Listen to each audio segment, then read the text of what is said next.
1, 2, 3, 4, 5. The man with the blanked out eyes is an Israeli Secret Service agent, whose identity we are not allowed to reveal. במידה ועכשיו קורה איזה מצב ששומעים איזשהו פיצוץ, לא משנה כרגע מה שאני מבקש דבר ראשון, כולם לשבת או לשכב אפילו במעברים כמה שיותר מהר, בסדר? Traveling around Poland today, it's hard to imagine what it must have looked like over 60 years ago. But the guides help the kids to visualize and feel how it was under the Nazi regime. יסמין, את תהיי מבחינתנו המודל של אמא של דנקה, את תיכנסי מתחת למדרגות שם ליד העצים ואנחנו נצלם אותך. הייתה ילדה בשם דנקה שהייתה גרה כאן, אוקיי? והגרמנים היו זורקים פה את היהודים מהחלון. היו זורקים אותם, ואתה יודע, היו מתחבאים. אז אפילו שהבנתי אמא שלה נתפסה, והיא ניצלה. מה היו עושים הגרמנים? היו זורקים אותם מהחלון פה, אתה רואה? כן? היו זורקים אותם, ואת החפצים שלהם, והיו מחפשים אותם, כי היהודים היו מתחבאים מתחת לרחובות ובארונות. אני כאילו דנקה.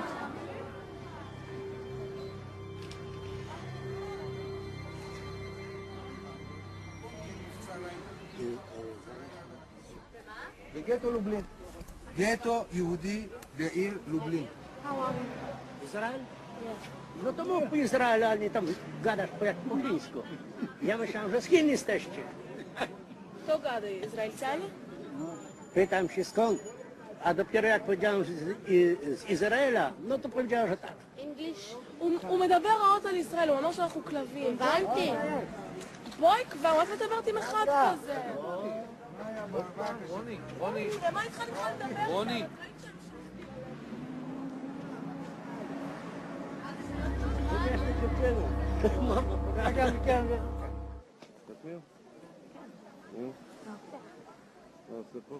שומר עלינו מהאנטישמיות, כאילו שומר, שלא יבואו מתנגשים או כאילו יעשו לנו משהו בלי ש... את חושבת שזה יכול לקרות?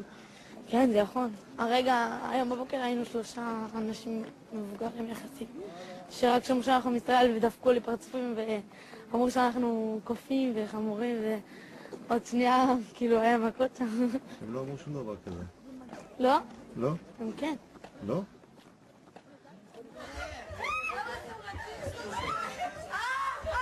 Go to your rooms right now. Right now, go to your rooms. Right now. Go to your room. What happened here? זה מעניין.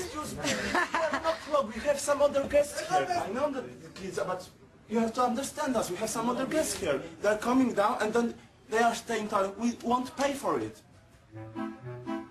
Although the days in the Poland trip are long and exhausting, the kids still have a lot of energy when they get back to the hotel. Quiet, okay? But close the window and stay in your room, okay? מה אתם לא יוצאים? לא קשור לאיפות, מה, הייתי יוצאת. יש נאו-נאצים, כאילו פה בפולין, שיש סכנה, יש לנו סכנה, כי נגיד הם יכולים לדפוק לנו בדלת בלי שנדע מי זה, ויכולים להתחיל לזרוק דברים מהחלון. זה מה שנגיד הסבירו לנו בארוחת ערב, הביאו לנו תדרוך, שתכלס אנחנו לא במדינה אוהבת, אנחנו במדינה יחסית עוינת. נגיד אם יגלו איפה אנחנו עשינו לנו פה הפגנות בחוץ, או אבנים זרקו עלינו, ונגיד לפני שבועיים נכנסו לי פה שיכורים כאילו נאו-נאצים, התחילו לדפוק בהקלטות וחיפשו יהודים. ככה כאילו הסבירו לנו אתמול בארוחת ערב. מי הסביר? השב"כ, תשמע, הוא דפוק, אנחנו אוכלים בשרה, פתאום הוא בא, יש לי כמה דברים בשיא העדינות. אתה רואה כזה אחד כזה, אשכנזי חמוד כזה, פתאום מתחיל לדבר איתך על נאו-נאצים וזה, כולם היו בשוק, לא יכולים לסיים את האוכל. סך הכל בשביל הביטחון שלנו, אז כאילו, אסור לנו לצאת, ישר אחרי ארוחת ערב אנחנו צריכים להיכנס לחדרים. למה? כי הם אנטישמים. הם לא הכי אוהבים אותנו. בדיוק. עכשיו אנחנו נכנסים לשדה תעופה, זה קולט שם חיילים, הולכים כמו משטר הנאצי. חיילים הולכים לך כזה, ישר כאלה יש להם כזה פרצוף כזה, רע כזה. אלה שדפקו לנו את הדרכונים שלנו, נראה כמו קציני אס-אס.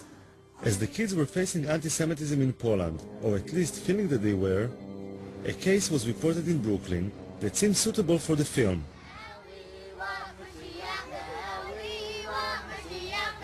We עם ישראל.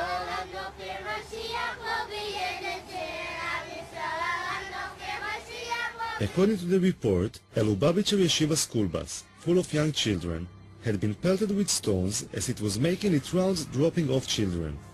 One of the stones had crashed through a window where one of the children was sleeping and landed in the aisle between the seats. A second stone broke a window and barely missed two other children. Two mothers witnessed the incident and gave descriptions of a group of black youths between the ages of 10 and 12. So were you scared? Were you scared? I was worried for the kids. I was worried for the kids more than for me. What, all of a sudden you heard like a big noise? How was it? Big noise in two windows. Look, From where? The back? in the middle, on the side. And the kids started to shout or what? No, they were quiet. They were sleeping. The 3-year-old, they're sleeping in the bus. Was going back from school. Crazy, huh?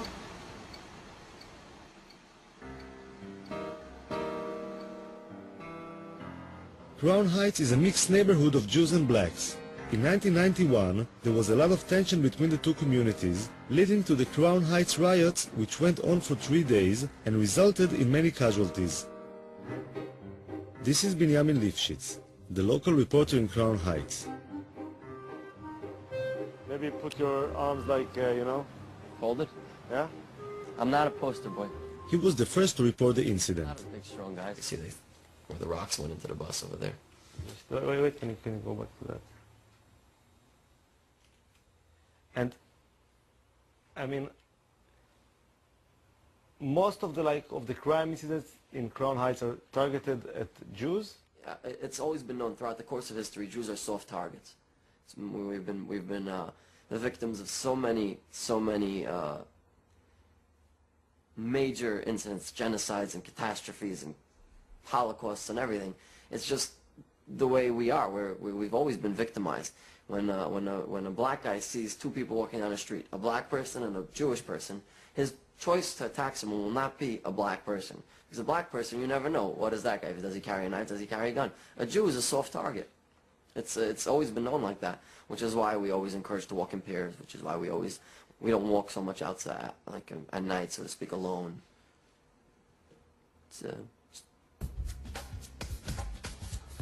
I thought I should speak with some of the blacks in the neighborhood to see what they feel about anti-Semitism.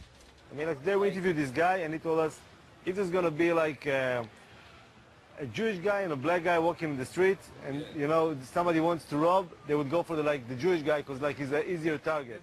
Actually, no, he's wrong. They would actually go for the black guy because you go for a Jewish guy, you get more time. Like the lawyers, the judges will actually give us more time if we rob someone of another race. They're going to classify it as a hate crime. Blacks rob each other because you get less time. So it's like a practical thing, right? It's a lot of wisdom behind it. Honestly speaking, if you wanted to rob a Jewish person, why would you rob a Jewish person? You don't never see them with nothing that would make you want to rob them. Yeah, especially them up there. They basic, simple. They don't have nothing. And most people how could you target out a Jew person when all of them dress the same? Everybody dressed the same. They all look the same. So I was around here 35 years. I have never seen a Jewish person get robbed in this neighborhood. But there are kind of incidents between blacks and Jews, right? There are some issues. Well, it ain't really issues. It's like favoritism. They get treated better. Yeah, the police will treat them better. Yes, they do. If I'm arguing with a Jew, the cops gonna come to me. They're not gonna bother them. They're gonna think I'm the aggressor. They're not gonna think they're the aggressor because they already have a perception that Jews are more holier than black people. Let me tell you something, another thing, they are supposed to be the chosen ones, but they be in a welfare office, in a Section 8 office. They the first one to get any kind of bargain deal on anything. They're the first ones to get any kind of discount, or they know the system very well, okay? A lot of times they have all this money coming in the household, but somehow they always figure out a way to manage getting Section 8 or public assistance. Whatever services is available, trust me, the Jewish people are the first ones to find out about it. They're the first ones to utilize it. Actually, they're part of the mind control system that they use through television and the media. the higher-ups. That right there is in a book called The Elders of the Protocols of Zion. That was in like 1898. They was talking about how the Jews will use TV and media and propaganda to control the world and take over the world. So little things like that just, oh man. Who wrote that book? I'm trying, it was a Russian who wrote that book too. Elders, if whoever's watching this, Elders of the Protocol of Zion, read it. It gives you an idea of the blueprint to take over the world. It is. It's implementing it right now. It's actually, when you read it, they say it's false. But when you read it, you see everything coming to light. The Protocols of the Elders of Zion describes how a group of old Jews sit around the table plotting conspiracies to take over the world. But that's considered to be like a really anti-Semitic book, you know. It is anti-Semitic to a certain... It's really not anti-Semitic. It's not anti-Semitic. It's like people keep saying things and they really don't know what they're talking about. If somebody's telling the truth, if somebody's telling the truth about something, why does it have to be anti-Semitic? Because it's not in the Jewish people's favor. It's not anti-Semitic. It's just somebody being honest. Facts is what it is. Bottom line. No, but just to put things straight, like this book, the books of the elderly of Zion. That was actually, they said it was written by a Jew actually. So it's really not anti-Semitic. But this book was like kind of a fraud, you know? Yeah, they say it's a fraud. There wasn't such a thing, you know, it's like a bunch of people sitting together running the world, you know, this is kind of bullshit, But you you know? said that's bullshit? That is not true. No. This is like a false book. That's not bullshit. As far as like a bunch of people sitting together running the world. The United Nations is a bunch of people sitting together running the world. So how could you say that's bullshit? No, it's different, you know, because... All right, so... Exactly, there's no difference. You said some like pretty hard stuff about like, you know, Jewish people and stuff like that. See, no. Hold on, you gotta listen. Let me finish. I mean, like, so maybe when they like see you guys on the streets and they feel like afraid or they feel tension, there is something, you know, like...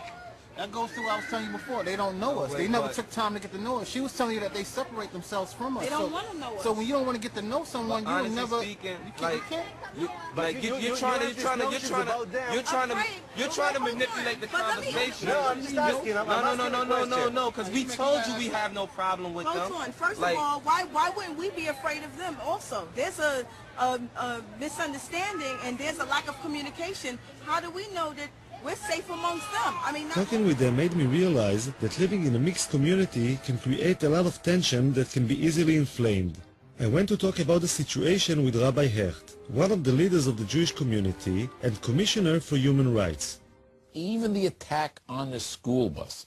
Not every time when somebody calls somebody with a name that you're a Jewish so-and-so or you're black so-and-so, does that mean that I am a racist in heart or an anti-Semite in heart, or that I'm doing it only because of anti-Semitism? If 5 crimes happen, 5 blacks against 5 Jews, it has to be anti-Semitism. Why? Listen, even if the reason why I hit that Jewish kid is because I knew that he's not going to fight back, or the white woman in this neighborhood was a Jewish woman, I stole her pocketbook because I know it's going to be easy prey. That's not called anti-Semitism. Now, again, you want to put it into some category and lock the guy up for a longer period of time because he saw a weak woman that he grabbed it. But again, I think we have gone a little too far. Many of the anti-Semitic incidents reported by the ADL happened to Orthodox Jews, since they are the easiest to spot. So I was pretty surprised by Rabbi Hecht's response. Let me tell you guys, I am suspicious when a guy makes a living from a particular situation. So if there's a particular film crew that make a living from blood, that's right, I'm suspicious every time they show blood. If a guy is created only because of anti-Semitism, I'm nervous about his reports. Are they accurate? He has to create a problem because he needs a job. So you're saying like, I mean, the ADL is not like a credible organization, or? I really can't pass judgment on other organizations, so we'll leave it that way. I'll be politically correct. But listen, clearly the ADL has been responsible in certain areas to flare up things as much as they've helped. Of course, having said that, now I'm on the ADL's blacklist now, so Mr. Mr. Foxman is not going to come to my home for dinner. But what should I tell you?